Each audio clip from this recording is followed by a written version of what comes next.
마태복음 1장 18절에서 25절 말씀까지 한 절씩 교독하시겠습니다. 예수 그리스도의 나심은 이러하니라. 그의 어머니 마리아가 요셉과 약혼하고 동거하기 전에 성령으로 잉태된 것이 나타났더니 그의 남편 요셉은 의로운 사람이라. 그를 드러내지 아니하고 가만히 끊고자 하여 이 일을 생각할 때에 주의 사자가 현몽하여 이르되 다윗의 자손 요셉아 내 아내 마리아 데려오기를 무서워하지 말라. 그에게 잉태된 자는 성령으로 된 것이라. 아들 낳으니 이름을 예수라 하라. 이는 그가 자기 백성을 그들의 죄에서 구원할 자이심이라 하니라. 이 모든 일이 된 것은 주께서 선지자로 하신 말씀을 이루려 하심이니 이르시되 보라 처녀가 잉태하여 아들을 낳을 것이요 그 이름은 임마누엘이라 하리라 하셨으니 이를 번역한즉 하나님이 우리와 함께 계시다 함이라. 요셉이 잠에서 깨어 일어나 주의 사자의 분부대로 행하여 그의 아내를 데려왔으나 아들을 낳기까지 동침하지 아니하더니 나음의 이름을 예수라 하니라. 아멘. 성탄절은 기쁜 절기입니다. 그래서 참 행복합니다. 참 감사합니다. 그런데 이 성탄절이 과연 기쁘기만 한가요? 어떻습니까? 우리 삶의 자리에 기쁨만 있던 것이 아니라 아픔도 있고 상처도 있고 슬픔도 있고 고통도 있습니다. 누가복음 2장 10절 11절 말씀에 이렇게 말씀 기록되어 있습니다. 천사가 이르되 무서워하지 말라. 보라 내가 온 백성에게 큰 기쁨의 좋은 소식을 내게 전하노라. 오늘 다윗의 동네에 너희를 위하여 구주가 나섰으니 곧 그리스도 주시니라. 세상에서 가장 기쁨의 큰 소식입니다. 만약에 이 기쁨의 큰 소식이 없었더라면 어떻게 됐을까요? 누가복음 2장 14절 말씀에는 이 기쁨의 소식 때문에 이렇게 말씀 기록되었습니다. 지극히 높은 곳에서는 하나님께 영광이요 땅에서는 하나님 기뻐하신 사람들 중에 평화로다. 기쁨이 있기에 평화가 있습니다. 슬픔이 있으면 절대 평화가 있을 수가 없습니다. 그래서 이 말씀을 듣는 목자들이 그 소식을 듣고 주님을 찾아갑니다. 오늘 이 큰 기쁨의 소식을 듣기 위해서 우리는 주님을 찾아왔습니다.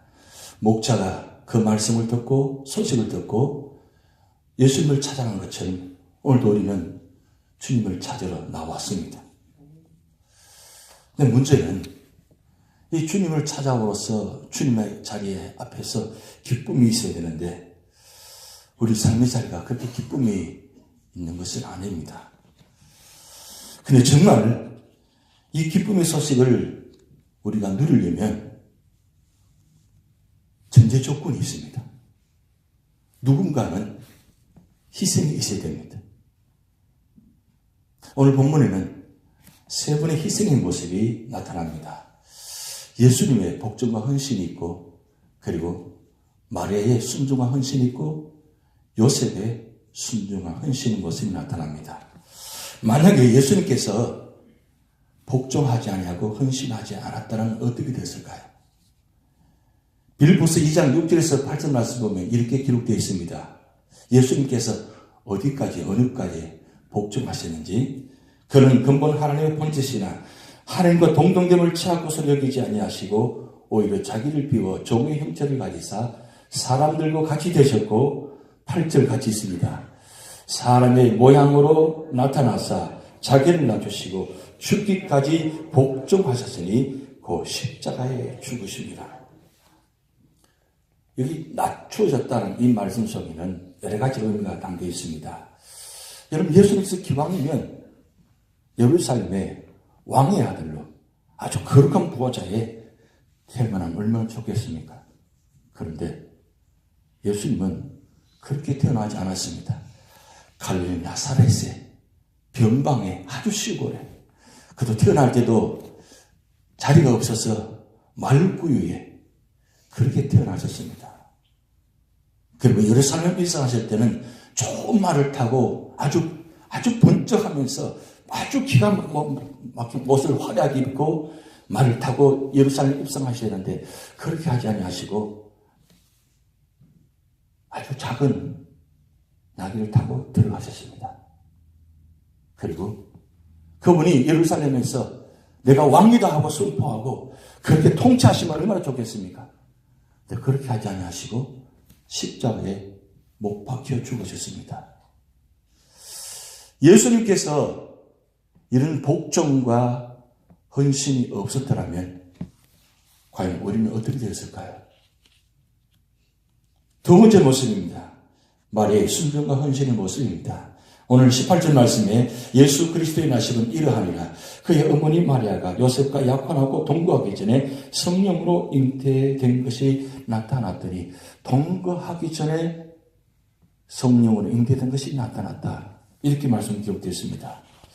그 말씀을 듣고 누가복음 1장 30절에 이렇게 말씀 기록되어 있습니다. 천사가 이르되 마리아야 무서워하지 말라. 내가 하나님께 은혜를 입었느니라. 보라 내가 잉태하여 아들을 낳으리니 그 이름을 예수라 하라. 자, 이걸 받아들일 수 있겠습니까? 여러분 같으면? 그리고 32절 말씀에 계속 이렇게 말합니다. 그가 큰 자가 되고 지극히 높으신 이의 아들이라 일컬어질 것이요 주 하나님께서 그 조상 다윗의 왕위를 그에게 주시리니 영원히 야곱의 집을 왕으로 다스릴 것이라며 그의 나라가 무궁하리라. 이 무슨 말씀입니까? 이 말이 들어와요? 여러분 이 말씀이 들어옵니까? 마리아 입장이면 이 말씀이 아무리 화려한 말이고 하나님의 아들이라 다윗의 왕이다 이 말씀이 들어올 것 같아요? 그리고 35절 말씀에 이렇게 되어 있습니다. 천사가 대답하되 성령이 내게 임하시고 지극히 높으시니 능력을 너를 덮으시니 이름으로 나시리 거룩하신 이는 하나님의 아들이라 일컬어지리라. 여러분 하나님의 아들이면 어떻게 됩니까? 한 번도 마리아는 하나님의 아들을 들어본 적이 없습니다. 하나님은 들어보았습니다. 하나님 믿고 있습니다. 근데 하나님의 아들이 내 몸속에 태어나요? 말이 안 되는 이야기예요. 여러분 이때 당시에 이런 모습으로 만약에 아기를 가지면 돌에 맞아 죽습니다. 근데 그때 그 당시에 제일 먼저 돌을 던진 사람이 누군 줄 아십니까? 친정 아버지라고 합니다. 친정 아버지가 제일 먼저 그 딸에게 돌을 던진다고 합니다. 이런 기가 막힌 상황입니다. 우리 입장을 바꾸고 생각해 보시기 바랍니다. 나에게 이런 일들이 당하고 내게 정말 이해하지 못한 일들이 내게 당하고 이런 비난을 받고 이런 아픔이 있으면 여러분 아멘 할 수 있겠어요? 하나님 감사합니다. 이 감사할 수 없는 상황입니다. 도저히 받아들일 수 없는 상황입니다. 그런데 마리아가 이렇게 고백합니다. 37절 말씀에 대저 하나님의 모든 말씀은 능하지 못하심이 없느니라. 38절 같이 있습니다. 마리아가 이르되 주의 여정론이 말씀대로 내게 이루어지리다 하며 천사가 떠나가니라. 여러분 주여 주님의 여정론이 말씀대로 내게 이루어지리다. 돌에 맞아도 내가 죽임을 당하도 이 말씀대로 다 이루어지게 하여 주시옵소서. 그 돌을 받아들인다는 뜻이에요. 만약에 마리아가 이런 순종과 헌신이 없었더라면 어떻게 되었을까요? 예수님은 이 땅에 존재하지 못할 겁니다. 물론 다르게 말씀드리면 마리아가 아니라도 다른 사람을 통해서 하실 일을 하실 것입니다. 그렇지만 왜 하필이면 마리아입니까? 왜 하필이면 마리아입니까? 세 번째 모습입니다. 요셉의 순종과 헌신의 모습입니다. 18절 말씀, 19절 그의 남편 요셉은 의로운 사람이라 그를 드러내지 아니하고 가만히 끊고자 하여 20절 이 일을 생각할 때 주의 사자가 현몽하여 이르되 다윗의 자손 요셉아 내 아내 마리아 데려오기를 무서워하지 말라. 그에게 잉태된 자는 성령으로 되는 것이라. 예수님 입장도 마리아 입장도 다 중요합니다. 그런데 요셉 입장도 중요합니다. 요셉이 지금 이 상황을 맞닥뜨려져 있습니다. 받아들일 수 있을까요? 이해할 수 없을 뿐만 아니라 우리 같으면 어떻습니까? 내칠 것입니다. 아니, 그냥 둘 수 있겠습니까? 돌에 맞아 죽기 전에 내가 먼저 돌을 든지 몰라요. 내가 먼저 돌을 들고 그 마리아를 죽일지도 모릅니다. 그런데 요셉이 어떻게 했습니까? 24절 말씀에 이렇게 기록되어 있습니다. 요셉이 잠에서 깨어 일어나 주의 사자의 분부대로 행하여 그의 아내를 데려왔으나 25절 아들 낳기까지 동침하지 않았더니 나오매 이름을 예수라 하니라. 그를 그대로 받아들이고 데려왔다 그랬어요. 데려왔다. 품었다는 뜻입니다. 그 하나님의 말씀에 성령 역사의 말씀을 그대로 받아들이고 순종했다는 뜻입니다. 오늘 만약에 요셉이 순종하지 아니하고 자기 인간적인 감정을 가지고 만약에 돌을 던졌다면 과연 예수님이 이 세상에 존재했을까요? 성탄절은 기쁨의 절기입니다. 그런데 이 기쁨의 절기에 누군가의 희생이 있었기 때문에 우리는 기뻐하는 겁니다. 그래서 기뻐하는 것은 함부로 기뻐해서 안 됩니다. 내가 기뻐하는 만큼 다른 사람의 고통과 아픔이 있었기 때문입니다. 지금 우리 삶의 자리에 이 성탄절 평화로운 이 절기에 가정이 아슬아슬한 가정이 있고 깨어지려고 하는 가정이 있고 사업장이 아슬아슬한 모습들을 지금 가지고 있습니다. 이럴 때 어떻게 해야 될까요? 우리에게는 예수님처럼 마리아처럼 요셉처럼 그런 순종과 헌신에 자신이 없습니다. 도저히 자신이 없습니다. 그렇게 하기에는. 왜냐하면 그렇게 하기에는 우리는 너무나 우리 인간의 생각과 마음들이 가득 차 있기 때문입니다. 그래서 뭔가 하자고 하면, 뭔가 하려고 하면 내 인간의 생각과 마음이 가득 차서 그것이 먼저 내 입술로 내 마음으로 나타납니다. 그래서 한마디 합니다. 지금 어느 때인데? 지금 어느 상황인데? 지금 어느 순간인데? 순종하라고 합니까? 헌신하라고 합니까? 내 코가 석자인데 내가 힘들어 죽겠는데 그렇게 말할 수 있는 상황입니다. 그럼 과연 그럴까요? 그렇게 우리가 보여지는 이 상황이 그렇게 절망되는 상황일까요? 정말로 아무것도 되지 않을 상황일까요? 앞에 전혀 막혀서 캄캄하고 전혀 소망이 없을까요? 아닙니다. 예수님은 인간의 몸으로 오셨지만 하나님의 모습도 오셨습니다. 그래서 신성과 인성을 동시에 갖고 오셨습니다. 만약 인성만 갖고 오셨더라면 그 3년 동안의 공생의 그 사역도 없었을 것이고 십자가에 죽을 수도 없었을 것입니다. 그런데 신성을 갖고 오셨기 때문에 그분은 하나님이시기 때문에 이 세상에 오셔서 우리에게 보란듯이 그 세 가지 회당에서 가르치고 복음을 전파하시고 병든 자를 고치시고 그리고 마지막 십자가에 죽기까지 하셨습니다. 여러분 십자가에 죽는 것은 능력이 있어야 죽습니다. 능력이 없으면 절대 죽을 수가 없습니다. 능력이 있기에 믿음이 있기에 십자가도 기쁨으로 받아들이고 순종했습니다. 그러면 오늘 우리는 예수님 믿는 사람들입니다. 예수 믿는 사람 그분이 오셔서 우리에게 뭐라고 말씀하셨습니까? 임마누엘.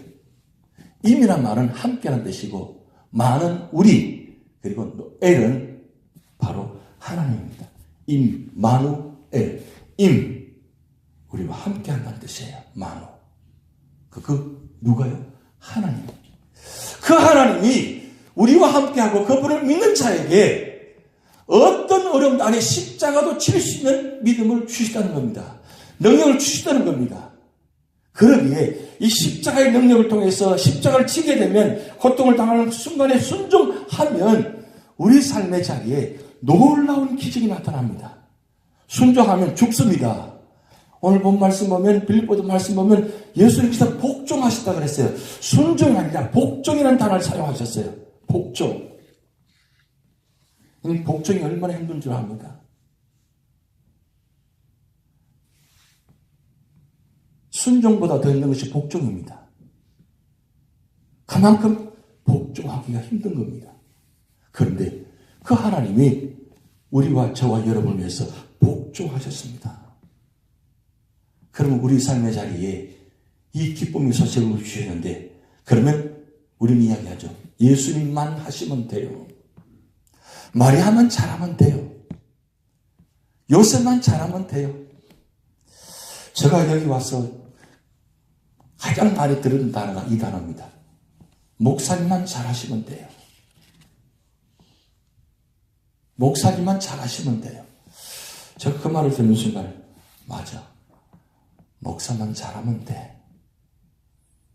목사만 죽으면 돼. 왜냐하면 그동안 보지 못했기 때문인 것 같아요. 근데 죽는 게 쉬운가요? 절대 쉽지 않습니다. 죽지 못하게 하면 자꾸 붙잡아요. 살아나게 만들어요. 뭘 살아나게 만들어요? 우리 속에 있는 이런 생각들을 살아나게 만들어요. 내가 왜 죽어? 내가 왜 순종해야 돼? 내가 왜 헌신해야 돼? 라고 할 수 있는 상황들을 자꾸 우리 마음속에 자꾸 일어나게 만들어요. 그건 누가 이야기해요? 사탄과 마귀가 우리 마음속에 자꾸 일어나게 만들어요. 근데 열심히 하면 안 돼. 열심히 하지 말라고. 뭘 그렇게 열심히 하려고 하느냐고. 적당히 하라고. 자꾸 그렇게 이야기합니다. 자꾸 우리를 유혹합니다. 그래 하면 적당히 하면 어때요?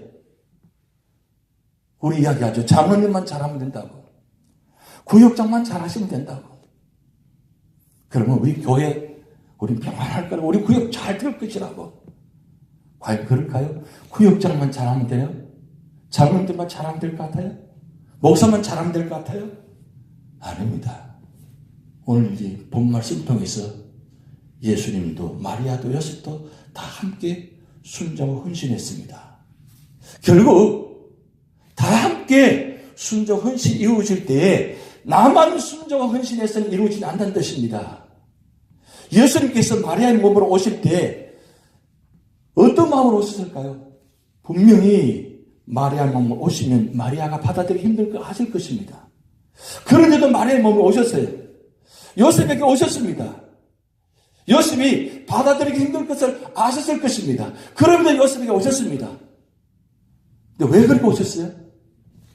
마리아의 마음을 결론을 아시기 때문입니다. 요셉의 이 결론을 알기 때문입니다. 받아들이고 순종할 것이라는 걸 알기 때문입니다. 세상에 그 많은 사람들 중에 왜 하필이면 마리아에게, 왜 요셉에게 오셨을까요? 아무에게나 오시지 않습니다.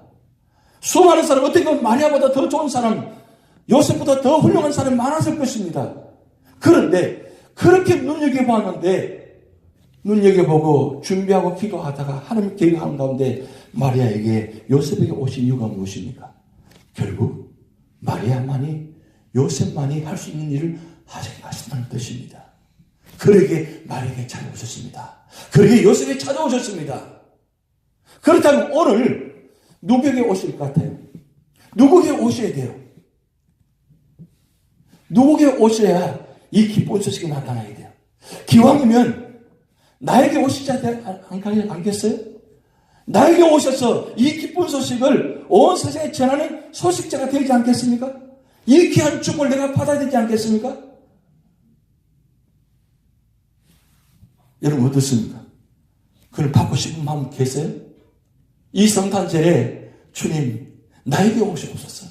나에게 오셔야 됩니다. 우리 가정에 오셔야 됩니다. 그래서 이 문제를 해결해 주셔야 됩니다. 내가 순종하겠습니다. 헌신하겠습니다. 그럴 때 그 가정에 태어남으로 해서 그 가정에 놀라운 구원의 역사가 나타났습니다. 어떻게 신이신 하나님의 어머니가 될 수 있어요?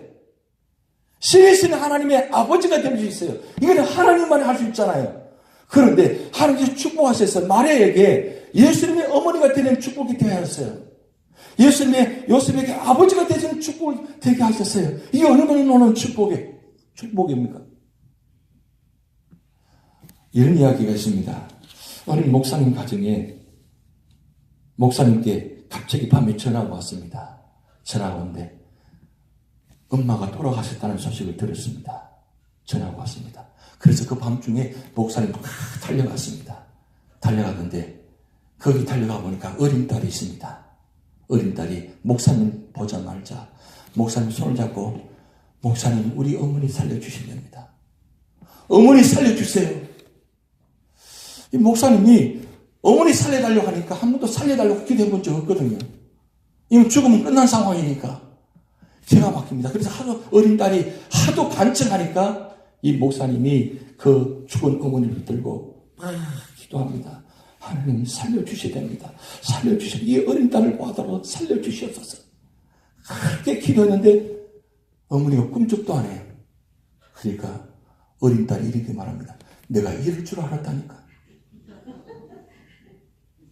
그 말을 듣는 순간에 이 목사님이 큰 충격입니다. 내가 이럴 줄 알았다니까. 그런데 이 어린 딸이 내가 이럴 줄 알았다니까 이 말을 연결시켜서 하는 말이 이렇습니다. 내가 이럴 줄 알았다니까. 엄마가 살았을 때도 그렇게 목사님 말 안 듣더니 죽었어도 목사님 말 안 듣는다고. 엄마 목사님 말 좀 제발 들어. 내가 이럴 줄 알았다니까. 누구의 한 말이에요? 목사님께 한 말이 아니라 어머니께 한 말이었다는 거예요. 어떻게 말이 지어진지 모르겠습니다만은 여러분이 무슨 말입니까? 순종하기가 그만큼 힘들다는 거예요. 그런데 순종하면 여러분 지금까지 내 생각과 내 마음 때문에 내 형편 때문에 내가 순종하지 못했더라면 한번 2019년도는 한번 내 생각이 맞지 않아도 내 형편이 되지 않아도 한번 하나님께 순종해 보시기 바랍니다. 순종하시면 우리에게 예수님의 어머니가 되는 아버지 같은 놀라운 축복의 가정이 될 수 있는 겁니다. 이 아무에게나 할 수 없는 이 축복을 2019년도는 우리 교회에 우리 가정에 나에게 이루어지게 해 주옵소서. 여러분 여기서부터 역사는 시작됩니다. 그럴 때에 그게 큰 기쁨의 좋은 소식. 그 소식이 아니 기왕이면 다른 사람이 아니라 나를 통해서 이루어지는 것에 더 귀한 축복이 아닙니까? 결국 무엇이 문제입니까? 내가 엎드려지고 내가 순종하지 않고 내가 헌신하지 않다 보니까 이런 귀한 축복된 역사들이 나타나지 않았다는 거예요. 여러분 우리 조건들 어떻게 보면 합리화될 수 있습니다. 우리 형편들 합리화될 수 있습니다. 그렇지만 만약에 예수님께서 마리아가 요셉이 내 생각, 내 기준, 내 형편 기준에 맞춰서 했다면 과연 그 일들이 이루어졌을까요? 이루어지지 않았습니다. 내 기준이 맞지 않더라도 내 형편이 맞지 않더라도 그대로 다 품고 받아들이고 순종했더니 헌신했더니 그 가정에 놀라운 축복이 이루어졌습니다. 2019년도에 우리 교회에 여러분에게 이 귀한 축복이 이루어질 줄 주님으로 축복드립니다. 다 같이 기도하시겠습니다. 하늘에 계신 우리 아버지 이름이 거룩히 여김을 받으시오며 나라의 임하옵시며 뜻이 하늘에서 이룬 것 같이 땅에서도 이루어지이다. 오늘날 우리에게 일용할 양식을 주옵시고 우리가 우리에게 죄진 자를 사하여 준 것 같이 우리 죄를 사하여 주옵시고 우리를 시험에 들게 하지 마옵시고 다만 악에서 구하옵소서. 대개 나라와 권세와 영광이 아버지께 영원히 있사옵나이다.